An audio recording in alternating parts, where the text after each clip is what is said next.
Tiffin બોક્સમાં કે lunch બોક્સમાં લઈ જઈ શકાય અને હલકી ફુલકી ભૂખમાં પણ ખાવાની ખૂબ મજા આવે તેવી હેલ્ધી રેસીપી સાથે એકદમ સ્પાઇસી ચટણી તૈયાર કરીશું.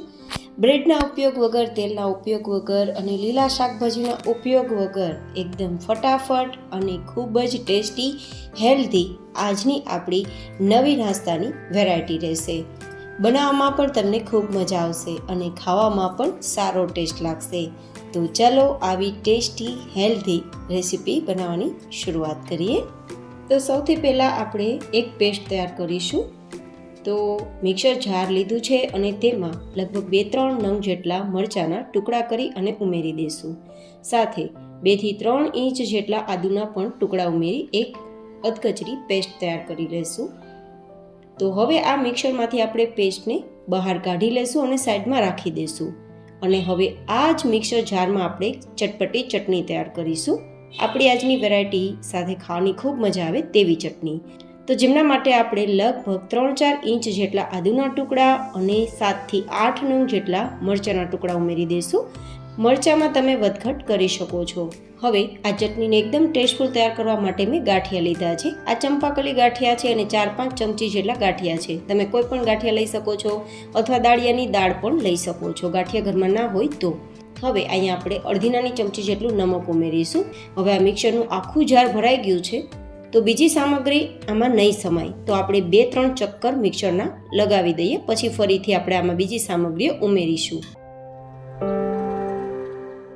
હવે થોડા લીલા ધાણા અને 2-3 ચમચી જેટલું સાદું પાણી ઉમેરી હવે આપણે સરસ મજાની આપણી ચટણીને વાટી લઈશું. આ ચટણીમાં મેં ખટાશ અને મીઠાશનો ઉપયોગ નથી કર્યો. તમારે કરવો હોય તો કરી શકો છો. જોકે આ ચટણી આ જ રીતે સરસ લાગે છે. તો તૈયાર છે આપણી એકદમ ચટપટી ચટણી, જેને આપણે સાઈડમાં રાખી દઈશું.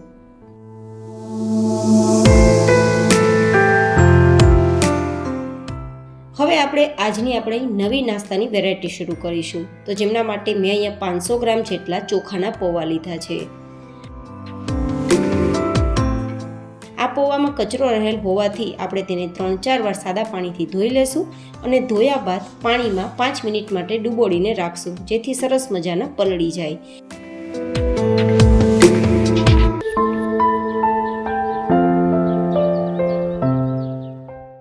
અને આ વેરાયટીને વધુ સ્વાદિષ્ટ તૈયાર કરવા માટે 3 નંગ જેટલા બાફેલા બટેટા લીધા છે. બટેટાને પહેલાં જ બાફી લેવાના, જેથી તેમાં કોઈ પણ પ્રકારનું પાણી ના રહે અને વેરાયટી સારી બને. હવે આ બટેટામાં આપણે બિલકુલ લમ્સ ના રહે, ગાંઠા ના રહે તે માટે આપણે ખમણીની મદદથી તેને ખમણી લેશું, જેથી એકદમ સરસ તેનો માવો તૈયાર થાય. તો મેં 3 નંગ જેટલા બટેટા લીધા છે અને આજની આપણી વેરાયટી 3 થી 4 વ્યક્તિને થઈ શકે તેટલી બનવાની છે. તો તમે તેને અનુકૂળ સામગ્રીનો ઉપયોગ કરી શકો છો. હવે આ બટેટા સરસ મેશ થઈ ગયા છે. તો હવે તેમાં આપણે તૈયાર કરેલી આદુ અને મરચાંની પેસ્ટ ઉમેરી દઈશું. જે આપણે આગળ સૌથી પહેલાં બનાવેલી હતી ને આદુ મરચાંની પેસ્ટ, તે જ પેસ્ટ છે, લગભગ 2 ચમચી જેટલી. અને આપણે લગભગ અડધા કપ જેટલી નાની નાની સુધારેલી ડુંગળી ઉમેરેલી છે. અહીંયા ડુંગળીની જગ્યાએ તમે કેપ્સિકમનો ઉપયોગ કરી શકો છો, વટાણાનો ઉપયોગ કરી શકો છો અને ગાજરનો ઉપયોગ પણ કરી શકો છો. કોબીનો ઉપયોગ પણ કરી શકો છો, ચોઈસ તમારી પાસે છે. અને 1 નંગ જેટલા લીંબુનો રસ ઉમેરી દઈશું. હવે લીલા ધાણા ઉમેરી દઈશું અને 1 ચમચી જેટલી મીઠાશ માટે ખાંડ ઉમેરીશું. સાથે સ્વાદ પ્રમાણે નમક, મેં અહીંયા અડધી નાની ચમચી જેટલું નમક ઉમેર્યું છે. 1/4 ટીસ્પૂન જેટલો હળદર પાવડર અને 1/2 ચમચી જેટલું લાલ મરચું પાવડર, 1/2 ચમચી જેટલું ધાણા જીરું પાવડર ઉમેરશું. આમાં બીજા કોઈ પણ પ્રકારના સ્પાઇસી મસાલાની જરૂર નથી. આ જ રીતે બનાવશો તો પણ સારું લાગશે. ચપટી જેટલી હિંગ ઉમેરી દઈશું, જેથી બટેટાના કારણે કોઈને પેટમાં ના દુખે. હવે 5 મિનિટ જેવો સમય થઈ ગયો છે અને પૌવા પણ એકદમ સરસ પલળી ગયા છે. તો આપણે પૌવાને પાણીમાંથી નિતારી લઈશું. પાણીનો ભાગ પૌવામાં બિલકુલ ના રહે તે રીતે નિતારી લેવાના છે. તો હવે આપણા નિતારેલા બધા જ પૌવા છે તે આ મસાલા સાથે મિક્સ કરી દઈશું. અને તમે ટેક્સચર જુઓ, એકદમ મુઠ્ઠીમાં બંધાતા મેશ થઈ જાય છે. બસ આટલું સરસ પરફેક્ટ ટેક્સચર આવવું જોઈએ. અને આ બધા જ પૌવાને ઉમેરી દીધા બાદ પાણીના ઉપયોગ વગર મિક્સ કરવાનું છે. ગાઈઝ, આજની આપણી આ નવી વેરાયટી બ્રેડના ઉપયોગ વગર અને તેલના ઉપયોગ વગર બને છે. તેમ છતાં સેન્ડવિચ ખાતા હોય ને તેવો ટેસ્ટ અને લુક આપશે. તો તમે જરૂર એકવાર ટ્રાય કરજો અને હલકી ફૂલકી ભૂખ હોય, બ્રેકફાસ્ટ હોય કે પછી લંચ બોક્સ કે ટિફિન બોક્સ હોય તેમાં આપવા જેવી છે, અથવા તો ક્યારેય પણ તમે ડિનરમાં લઈ શકો છો, સ્નેક્સમાં લઈ શકો છો.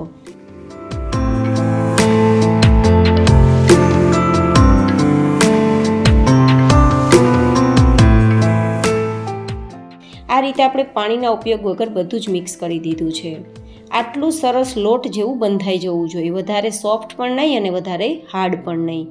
હવે આ મિશ્રણ એકદમ પરફેક્ટ છે કે નહીં તે ચેક કરવા માટે થોડું મિશ્રણ હાથમાં લેવાનું અને લાડુ જેવો શેપ આપવાની ટ્રાય કરવાની. જો આ રીતે લાડુ બંધાઈ જાય અને હાથમાં ચીપકવાનું છોડી દે તો સમજવાનું બેઝ આપણું બરાબર તૈયાર થયું છે. અત્યારે જુઓ, લાડુ પણ બંધાઈ જાય છે, તેમ છતાં હથેળીમાં ચીપકતું નથી, કારણ કે આપણા બટેટા અને પૌવા બંનેમાંથી પાણી બરાબર નિતારેલું હતું, બિલકુલ ભીનું નહોતું. હવે આ વેરાયટી તૈયાર કરવા માટે મેં આ રીતે નોનસ્ટિક ટોસ્ટર જે આવે છે તે લીધું છે. તમારી પાસે જે ટોસ્ટર હોય તે લઈ શકો છો, અથવા તો રોસ્ટર ના હોય તો તવા પર આ વેરાયટી તૈયાર કરી શકો છો. પણ આપણી વેરાયટી ચીપકે નહીં તે માટે માત્ર પહેલી વાર જ્યારે આપણે સેન્ડવિચ તૈયાર કરીએ ને ત્યારે માત્ર પહેલી વાર એક જ વાર તેલથી તેને હલકું હલકું ચીકણું કરવાનું. વધારે તેલની જરૂર નથી. અડધા ટીપા તેલમાં બંને આપણા ટોસ્ટરના વિભાગ ચીકણા થઈ જશે, જેથી આપણી આ વેરાયટીને આપણે આરામથી બહાર કાઢી શકીએ. હવે જેટલું સમય તેટલું મિશ્રણ આ રીતે આપણે દબાવીને ભરી દઈશું. એકદમ ફૂલ ભરી દેવાનું છે.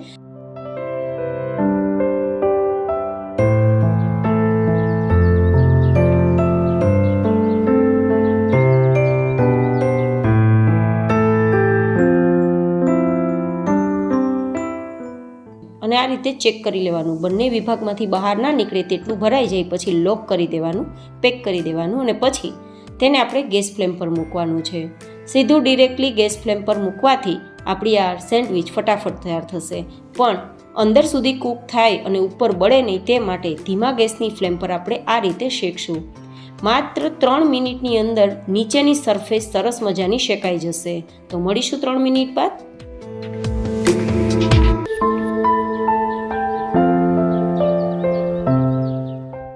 3 મિનિટ પછી નીચેની સરફેસ શેકાઈ ગઈ હશે તો આપણે આ રીતે પલટી દઈશું અને ફરીથી તેને 3 મિનિટ માટે કૂક થવા છોડી દઈશું.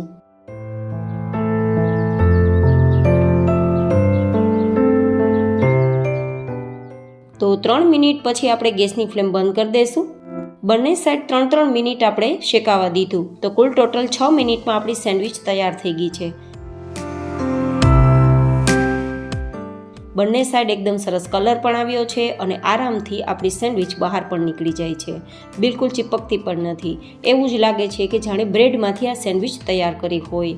એકદમ ઓછા ખર્ચે અને ઘરમાં મળી રહે તેવી સામગ્રીઓની મદદથી તેલ અને બ્રેડના ઉપયોગ વગર ઓછા સમયમાં બીના ઝંઝટ તૈયાર થતી આજની આપણી સેન્ડવિચ સાથે બનાવેલી ચટપટી ચટણીની રેસીપી તમને કેવી લાગી મને કોમેન્ટમાં તમારા ફીડબેક જરૂર શેર કરજો. ફરી મળીશું એક નવી જ હેલ્ધી એન્ડ ઇન્ટરેસ્ટિંગ રેસીપી સાથે. ત્યાં સુધી stay healthy, stay happy, take care.